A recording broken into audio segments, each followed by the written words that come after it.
bienvenue sur Prends les rênes, le podcast qui explore l'art de prendre sa place. Je suis Élodie Serpe, ancienne officier de marine devenue équicoach spécialisée dans le leadership naturel. Alliant expérience terrain et enseignement du cheval, j'accompagne aujourd'hui les professionnels et les particuliers à se sentir naturellement à leur place en développant des relations de qualité avec eux-mêmes et avec les autres. Alors si vous êtes à la recherche de pistes de réflexion, de retours d'expérience et d'outils concrets concernant l'affirmation de soi, la communication interpersonnelle ou encore l'esprit d'équipe, vous êtes au bon endroit. Nous explorerons ensemble des sujets inspirants pour développer une posture alignée et appréhender plus sereinement les challenges des relations humaines. Installez-vous confortablement et c'est parti pour l'épisode du jour. Bonjour à tous, je suis vraiment très heureuse de vous retrouver. En plus, là, ça y est, le printemps a enfin débuté. Ça fait quand même plaisir de sortir de la phase hivernale. Alors même si j'aime bien aussi la phase hivernale, parce que j'aime bien les cycles de la nature. Vous avez compris que je suis quand même très attachée à la nature. Et son énergie est assez inspirante. En hiver, on n'a pas envie forcément d'être pumped up et compagnie. Alors que l'énergie, on est là, la sève qui remonte, l'énergie qui revient, on le sent. On entend les petits oiseaux chanter de partout, je sais pas, je la ressens vachement, et en plus là je vous avoue qu'à Quimper, la météo elle était juste sublime. On avait un soleil radieux, c'était vraiment super agréable, alors des températures un peu fraîches encore, c'est normal, mais voilà, mais aujourd'hui un peu patatras, la pluie de retour, et franchement j'étais pas prête. Mais bon, voilà, c'est pas grave, c'est aussi ça le printemps, et puis là, de temps en temps, le soleil repointe un petit peu le bout de son nez. Donc ça fait quand même du bien, donc j'avais envie de partager, d'ouvrir l'épisode sur ça. Je trouve que c'est une période super agréable, qui redonne du peps, qui redonne de l'envie, et qui peut être aussi inspirante dans le sens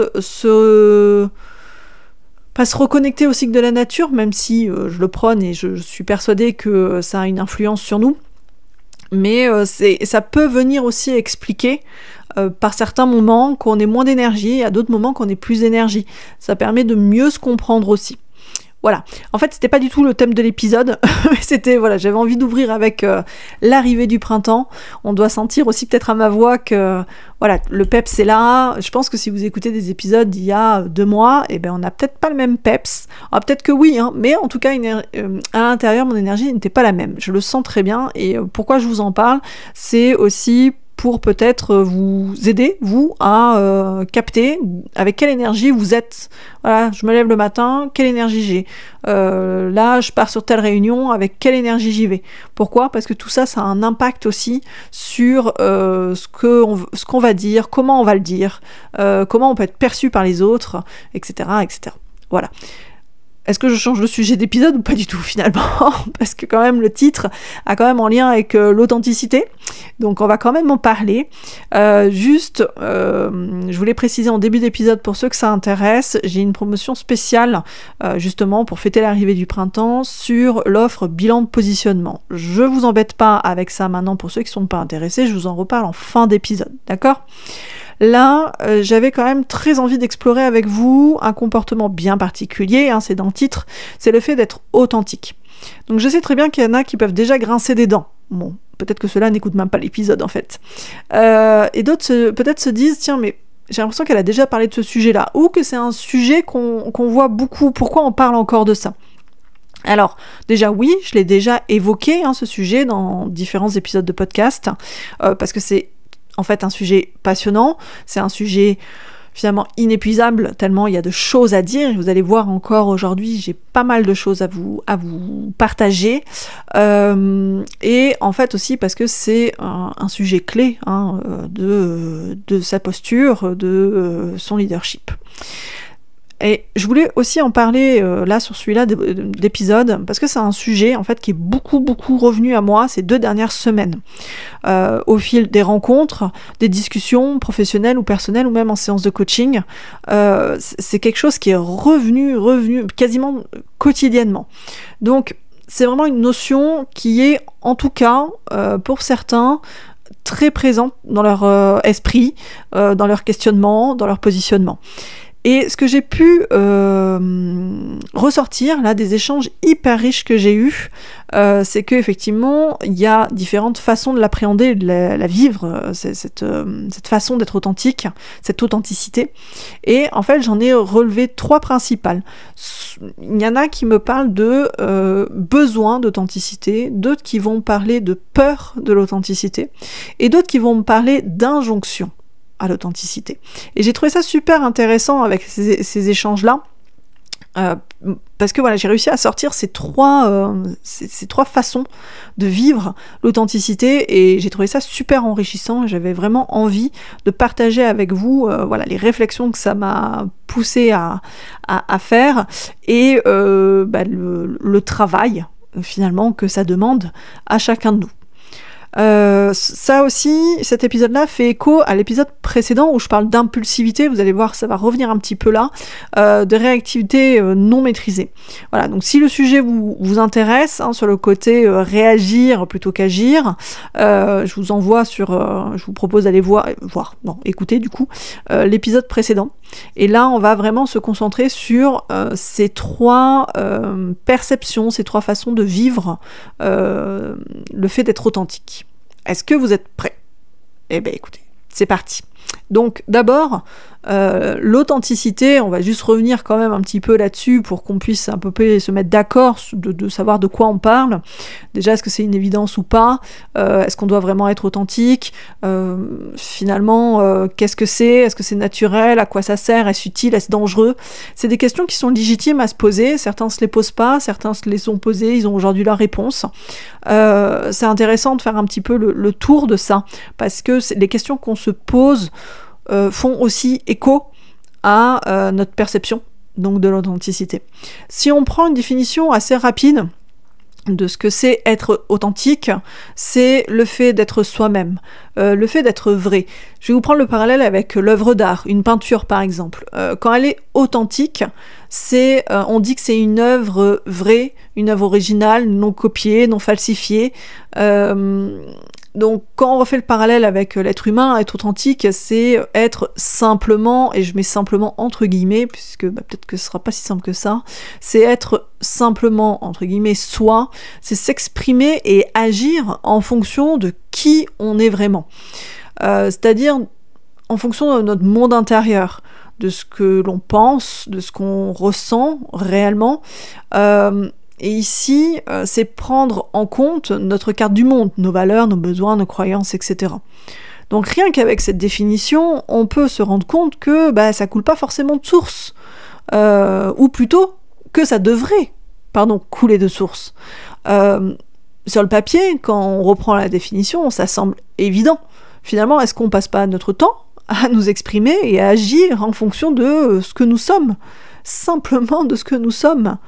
Ouais, mais on le sent là, le hic, d'ailleurs, vous avez bien vu, j'ai bugué sur ma première question. Ça paraît naturel, mais finalement, ça fait peut-être un peu monde des bisounours, et puis c'est évident comme ça, mais pourquoi, finalement, si c'était si simple, pourquoi ça nous paraît si difficile? Ma question, elle est peut-être bateau, mais finalement, ça pose question. Pourquoi on se pose tant de questions sur cette authenticité? Et pourquoi on parle aujourd'hui de retrouver notre authenticité? Il y a quand même une grosse recherche, il y a beaucoup de questionnements sur ça.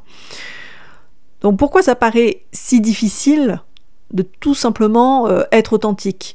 Là, on est dans le prisme de la relation à soi. Et c'est là qu'on va arriver, je vais vous amener petit à petit, vous allez voir, au besoin d'authenticité. Être soi-même, ok, mais qui je suis? Est-ce que je me connais réellement? Est-ce que j'ai ma carte intérieure en main? Ai-je conscience de mes besoins, de ce qui est réellement important pour moi? Ai-je tout simplement conscience de mes pensées? Ou encore mieux, alors là je sais qu'il y en a certains qui vont avoir les poils qui vont se hérisser et les cheveux droits sur la tête. Est-ce qu'on a réellement conscience de nos émotions? Je vais vous donner un exemple tout simple. Je propose à mes clients d'aller à la rencontre du cheval, avec lequel donc ils vont travailler. C'est le premier contact. Ok, ils y vont comme ils en ont envie. D'accord, moi bien sûr, j'assure la sécurité. Et après coup, je vais demander à mon client comment ça s'est passé. Bon, là, généralement, j'arrive à avoir des éléments. Et puis après, je vais un peu plus loin. Ok, quelle pensée, quel ressenti émotionnel, quel ressenti physique a-t-il vécu pendant ce premier contact? Ah, bah là, la réponse, ou les réponses, sont floues, vagues, voire inexistantes. Hein. Des fois, j'ai même pas de réponse. Donc dans ce cas-là, je propose au client d'y retourner en conscience cette fois. Et là, ça change tout. C'est comme une sensation d'avoir ouvert un livre à l'intérieur de soi. Et mon rôle, finalement, c'est de vous aider à trouver votre livre, à ouvrir votre livre, à lire votre livre et à comprendre votre livre. Ouais, c'est un vaste programme, mais ô combien aidant et structurant pour justement retrouver cette authenticité, son authenticité. Donc là, on comprend que c'est pas si facile que ça, finalement, d'être soi-même, parce que le prérequis, c'est de se connaître. Donc voilà, on peut comprendre que ce soit assez compliqué. Mais se connaître, pourquoi on a ce besoin d'aller se connaître? On pourrait se dire, bah ok, mais en fait, je peux quand même continuer à avancer dans ma vie comme je le fais aujourd'hui, sans me poser tant de questions, et être authentique, penser être authentique, voilà. Mais quand on va commencer à aller ressentir le besoin d'être authentique, c'est que finalement, il y a peut-être une déconnexion. Il y a quelque chose qui va pas. Ça manque de congruence, en fait, à ce moment-là. Parce que aller retrouver son authenticité, ça veut dire qu'à un moment ou un autre, on l'a perdu. Et quand j'ai demandé sur Instagram à quoi ça vous faisait penser en entendant authenticité, quel mot, quelle expression pouvait vous venir en tête, vous m'avez parlé d'alignement, vous m'avez parlé de créer sa vie. C'est hyper puissant, il y a de la responsabilité personnelle là-dedans, c'est prendre les rênes, avoir les cartes en main. Et c'est aussi donc trouver cet alignement. Donc, pourquoi on a besoin d'authenticité? Parce qu'on a besoin de s'aligner. On a fondamentalement besoin d'être aligné dans notre vie. Malheureusement, on fonctionne à travers des prismes, à travers des conditionnements. Voilà, j'aime pas trop utiliser ce mot, mais c'est vrai que nos réactions et nos choix sont parfois et pour certains souvent conditionnés par les autres, la société, ce qu'il faut faire, ce qu'il faudrait faire, etc. Et ça peut être très bien, hein, il n'y a pas de souci, à partir du moment où ça correspond à ce qu'on a à l'intérieur de nous. Donc se reconnecter à soi, ce n'est plus être en pilote automatique, ce n'est plus être et faire les choses en surface, ce n'est plus cette sensation de hasard ou aussi cette sensation où on peut subir, cette sensation mi-figue, mi-raisin. C'est finalement reprendre les rênes, c'est être pleinement conscient, c'est être aligné personnellement, être solide intérieurement, c'est aussi gagner en autonomie, c'est s'accepter et s'assumer, c'est pouvoir s'exprimer librement. Et c'est bien la connaissance et la compréhension de soi qui vont permettre, donc ce sont cette connaissance et cette compréhension de soi qui vont nous permettre d'être pleinement alignés avec nos actions, nos réactions, nos décisions. Et naturellement, on est authentique à ce moment-là. Ça vient naturellement. Et on pourra se montrer tel que nous sommes, puisque, ça y est, nous savons qui nous sommes. Et on va pouvoir faire des choix alignés et se sentir, à ce moment-là, être nous-mêmes. Et on pourra s'autoriser à être authentique, puisqu'on sera assez solide intérieurement. Mais je vais aller justement détailler un petit peu, parce que là c'était juste relation à soi. Nous, par rapport à notre authenticité, pourquoi on a cette recherche-là? Parce qu'on en a foncièrement besoin pour pouvoir agir et se sentir bien dans notre vie, avancer en confiance, avec plaisir, etc. Mais, et oui, il y a un mais, la relation à soi, c'est bien, c'est la base, ok, ça on est d'accord, fondation solide, bim, relation à soi. Mais en fait, on est aussi en relation avec les autres. Enfin, jusqu'à preuve du contraire, vous, moi, on n'est pas des ermites. Et bien voilà, c'est là que ça se complique en fait. Pourquoi ça paraît difficile d'être authentique quand on est en relation avec l'autre? Est-ce que je peux réellement me permettre d'être authentique? Vous sentez ces questions-là? Donc à mon sens, il y a énormément à dire sur ce volet de relation à l'autre. Mais j'ai fait le choix aujourd'hui de traiter ce qui, à mon sens, sont les deux extrêmes. Ces deux extrêmes sont issus de ce que j'ai pu voir au cours de ma vie, en particulier au cours de ma carrière militaire, et aussi issus de ce que j'ai pu traiter, travailler avec mes clients. Donc, vous commencez à me connaître aussi, hein, ma conviction du juste équilibre, c'est qu'à mon sens, il n'y a pas un positionnement ou un comportement miracle. Nous sommes en perpétuelle adaptation, en mouvance. Il y a un continuum de possibilités. Pour l'image, moi j'aime bien voir en fait un pendule voilà, qui se balance de droite à gauche, et donc d'un extrême à l'autre. Et donc j'aime bien identifier les deux extrêmes, et je fais en sorte de voir l'ensemble des nuances qui existent entre ces deux extrêmes. Et selon les situations, eh bien, le comportement, le positionnement adéquat se trouve dans ce continuum, dans cette courbe que le pendule réalise entre les deux extrêmes, ou moi j'aime bien aussi parler de binaire, hein, 0 ou 1. On dit ouais machin, c'est ça ou c'est ça. Bah oui, mais entre ça et ça, donc entre 0 et 1, il y a une infinité de possibilités. Donc voilà, là je viens de vous livrer le cœur de ma vision, de mon approche. Je serais fan que vous me disiez si elle est claire pour vous, si ça vous parle. Donc ici les deux extrêmes que j'ai identifiés, donc je vais parler en 0 ou 1, hein. Donc le 0 c'est la peur extrême d'être authentique. Ici on y retrouve la notion de vulnérabilité par exemple, et on m'en a parlé aussi sur Instagram. L'autre extrême, c'est aucune peur d'être authentique, aucune appréhension d'être authentique. Ça passe ou ça casse, nature peinture, on dit ce qui nous passe par la tête, que ça plaise ou pas, que ça gêne ou pas. Voilà, je sais pas si vous voyez bien les deux extrémités, de toute façon je vais les détailler un peu plus, ok? Et puis dites-moi aussi, si vous identifiez ces deux extrémités-là, vous pouvez en identifier d'autres, ça peut être aussi assez personnel, hein, par rapport à votre propre relation avec l'authenticité. Donc, le 0, la peur de l'authenticité. On ne va pas oser s'exprimer, on ne va pas oser faire. Par exemple, en réunion, on n'est pas totalement d'accord. On le sait, on le sent en nous qu'on n'est pas d'accord. Et pourtant, on ne va pas s'exprimer sur le sujet. Et on va possiblement le regretter. Ou encore, on a un doute sur le process, sur une manœuvre à venir. Alors ça, je pense sur les bateaux. On est peut-être même en train de faire une manœuvre et on n'exprimera pas notre doute. On ne demandera surtout pas d'aide. Voilà le type de situation dans lesquelles on peut se retrouver quand on ne va pas oser s'exprimer, exprimer ce qui est à l'intérieur de nous et qu'on ne va pas l'exprimer. On peut, à travers par exemple ces deux situations, détecter les dangers de ce type de réaction-là. La réunion, on va peut-être subir une décision qui ne nous convient pas. Et vous savez, on dit avec des si on referait le monde. Et ouais, mais si j'avais exprimé mon idée, mon point de vue, peut-être que la décision aurait été différente. Peut-être pas, mais peut-être oui.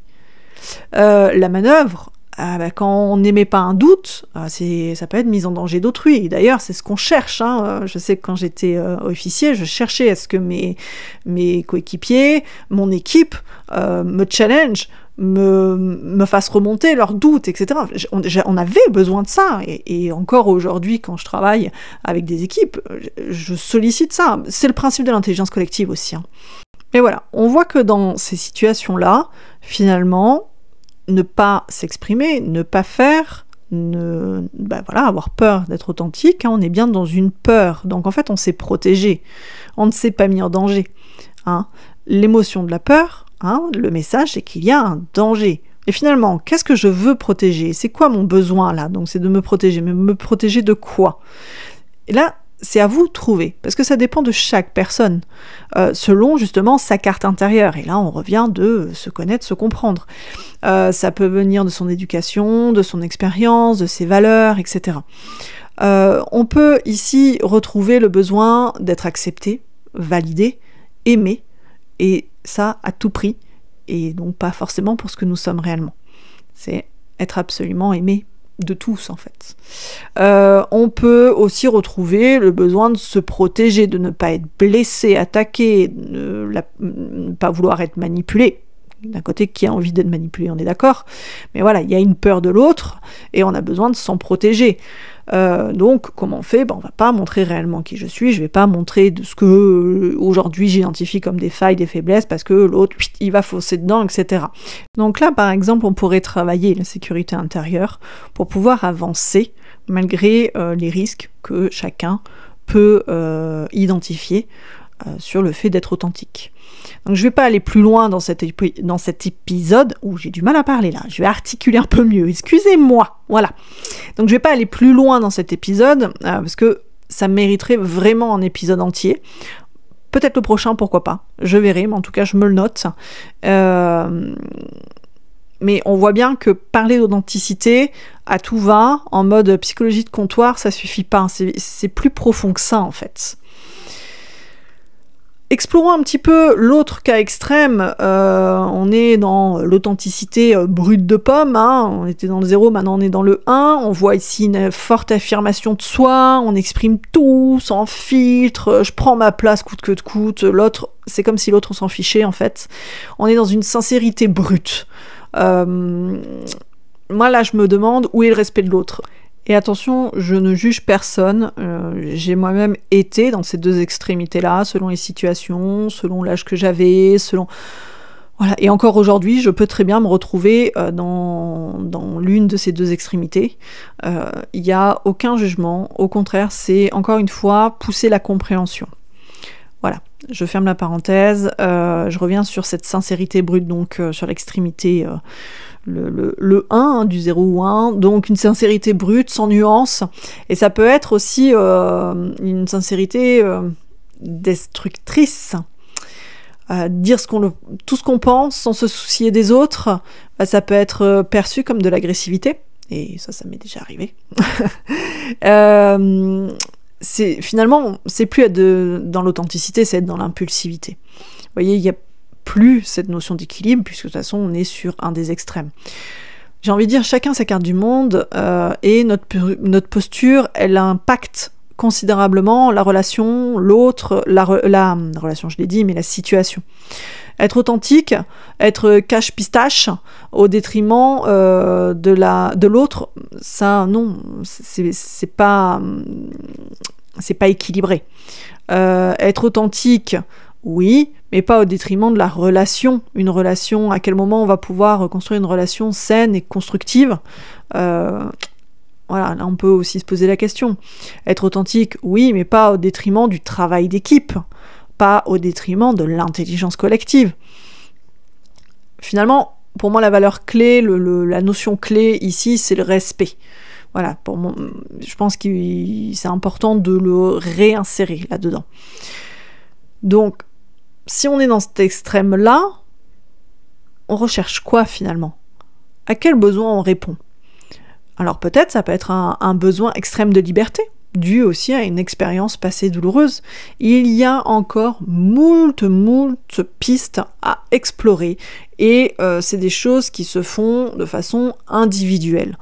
Donc là, j'ai balayé pas mal de pistes dans les deux extrêmes. Voyez ce qui vous parle, voyez si ça vous interpelle, si ça vous donne envie de creuser. Une fois qu'on a exploré les deux extrêmes, c'est intéressant de se dire qu'il y a peut-être un juste équilibre qui existe. Et c'est là que je vais rentrer sur mon petit coup de gueule sur l'injonction à l'authenticité. Aujourd'hui, on entend partout, sois authentique, sois toi-même, sois vrai, quitte à ce que les autres, on s'en fout, etc. Sois authentique. Voilà, la vérité absolue du moment. Ouais, mais c'est une injonction qui peut être franchement contre-productive pour certains, hein, pour toutes les raisons qu'on a citées juste avant. L'authenticité, ce n'est pas tout dire tout le temps à tout le monde. C'est au contraire savoir doser, savoir ajuster ce que l'on a à exprimer et savoir s'ajuster selon la situation et les personnes qu'on a en face. Et je dis bien s'adapter et non se suradapter. Parce que là, on va arriver sur la peur de l'authenticité et on sera finalement pas authentique. Vous voyez, donc il y a vraiment un juste équilibre. On est toujours, ok, à gauche, à droite, 0 ou 1. Bah ok, mais qu'est-ce qu'il y a entre ces 0 ou 1 ? Et donc, c'est pas se travestir, donc se suradapter, c'est justement se positionner de façon intelligente. Trouver cet équilibre, c'est finalement ce que j'appelle l'intelligence de positionnement. Être authentique, oui, mais à quel prix ? L'enjeu ici, c'est bien d'adapter son positionnement, de faire preuve d'authenticité juste et constructive, et pas brutale, inhibée, c'est comme ça qu'on dit. C'est plutôt réfléchi, c'est plutôt constructif, c'est plutôt sain. L'authenticité, c'est pas un mode binaire 0 ou 1, tout ou rien. C'est bien un continuum, une balance à ajuster selon le contexte. Alors je suis consciente que mes propos peuvent choquer certains, interpeller ou faire sens, vraiment parler à d'autres. Je tire juste la sonnette d'alarme sur cette notion d'authenticité à outrance, sans s'écouter, sans mesurer l'impact, autant pour soi que pour les autres. Alors, par rapport à tout ce qu'on vient de dire, comment vous vous sentez, vous, actuellement, sur ce continuum ? Comment vous ressentez les choses ? Qu'est-ce que c'est venu un petit peu titiller ou confirmer chez vous ? Est-ce que vous avez parfois peur d'être authentique ? Est-ce que vous voyez un petit peu dans quelle situation ? Est-ce que ça se répète dans un certain type de situation ? Ou au contraire, est-ce que vous êtes plutôt à tout dire, sans filtre, cache, pistache, et peut-être que vous en faites une force, et c'est très bien aussi. Est-ce que vous êtes conscient de comment ça se passe autour de vous ? C'est super intéressant, j'ai vraiment très envie d'échanger avec vous tous sur ce sujet. Voilà, donc soit via les commentaires, soit via les réseaux sociaux, je vous mets les liens après. Pour ceux qui le veulent, j'ai aussi la newsletter, donc après on peut papoter par mail. Et pour ceux qui préfèrent de vive voix, il y a aussi les appels découvertes. Alors, il y a tout ce qu'il faut, sauf les billets de 500, comme dirait ma chère mamie d'amour. Si vous voulez aussi aller plus loin dans cette exploration, donc j'en parlais en début d'épisode, j'ai l'offre bilan de positionnement qui peut être un super point de départ avec une offre spéciale printemps. Je fais une réduction, rabais, je sais pas trop quel mot utiliser, de 100 € sur la prestation. Donc au lieu qu'elle soit à 590 €, elle est à 490. Donc là c'est les tarifs particuliers pour les professionnels, n'hésitez pas à venir me voir. Donc pour les DRH qui seraient intéressés pour leurs équipes. Donc c'est un bilan qui permet de faire le point sur votre posture aujourd'hui, de mieux comprendre votre positionnement, on va identifier les points forts, les axes d'amélioration, on va aller faire un diagnostic précis et concret de vos compétences émotionnelles, relationnelles, situationnelles, et donc de votre posture. C'est 5 rendez-vous clés sur un mois, et avec comme résultat une cartographie précise, une connaissance et une compréhension de vous-même approfondie, et forcément un alignement intérieur plus solide et un leadership naturel renforcé. Voilà. Je vous mets de toute façon tous les liens en descriptif de l'épisode, et puis je vous invite à venir papoter avec moi sur cette notion passionnante de l'authenticité qui peut ouvrir un très beau débat. Merci beaucoup d'avoir écouté cet épisode, n'hésitez pas à donner votre avis, à partager autour de vous. Je vous souhaite en tout cas une très belle journée ou soirée selon quand vous écoutez cet épisode, et je vous dis à très vite. Ciao. Nous voici à la fin de cet épisode, un grand merci pour votre écoute. Envie de réagir au sujet du jour, de soutenir le podcast ou encore de ne pas rater les prochains épisodes ? Je vous invite à vous abonner et à laisser 5 belles étoiles ou bien un commentaire sur Spotify ou Apple Podcast. De mon côté, il me reste à vous souhaiter une bonne journée ou une bonne soirée. À bientôt pour un prochain épisode.